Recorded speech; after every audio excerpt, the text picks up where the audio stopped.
Once upon a time, in a faraway land, there was a hunter named Orizu.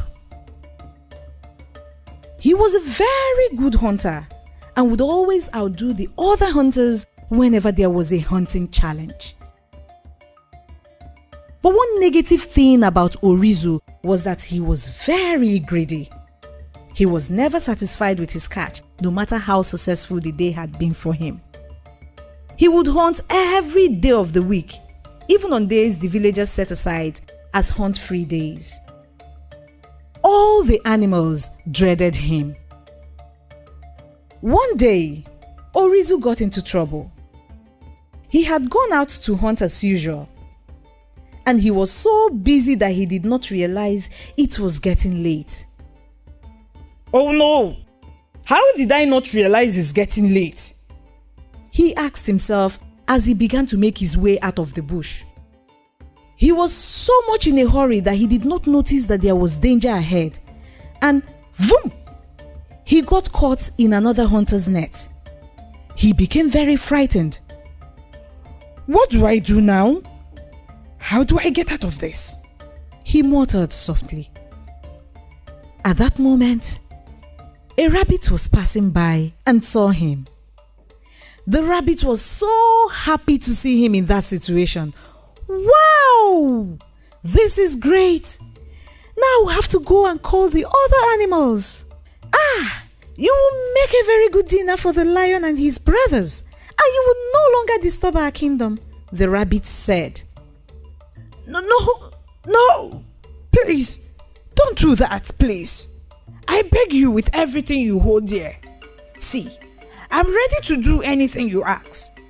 Please don't alert the other animals, Orizu pleaded, frightened by the thought that he could end up in the belly of the lion. There is nothing else I hold dear, the rabbit said.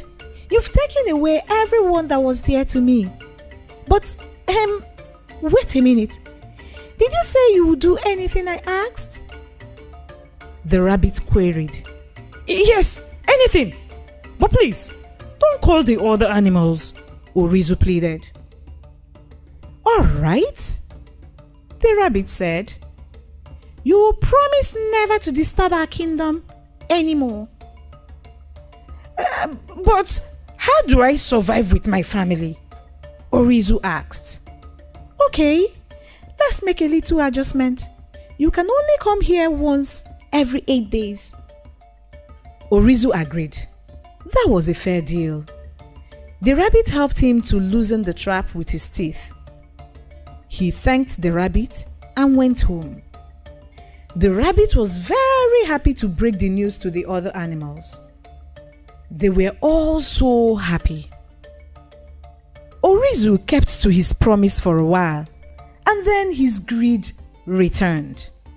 He started going once every 5 days, then once every 3 days, and then he went back to hunting every day.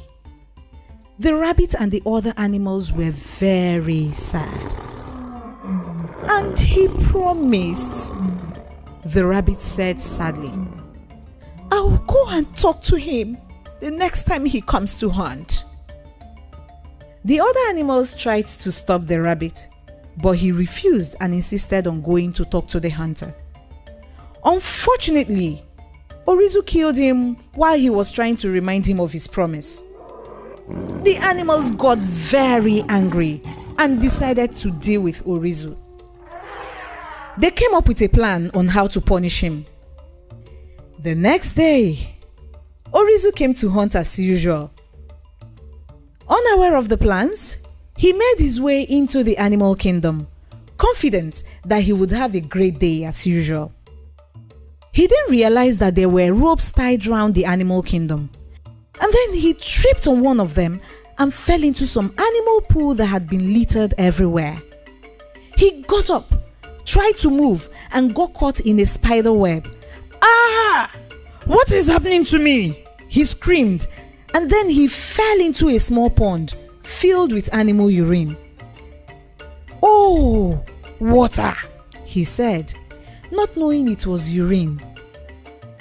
Not minding the smell, He washed his face with it and poured some into his eyes, and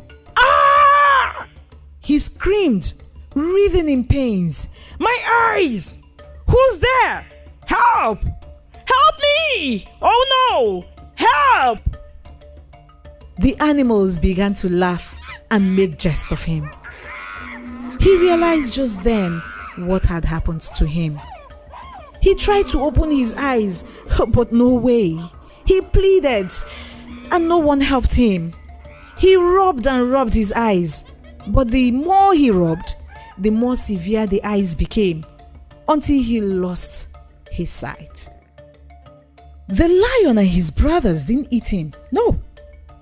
And that's because they wanted him to live to regret his actions the rest of his life.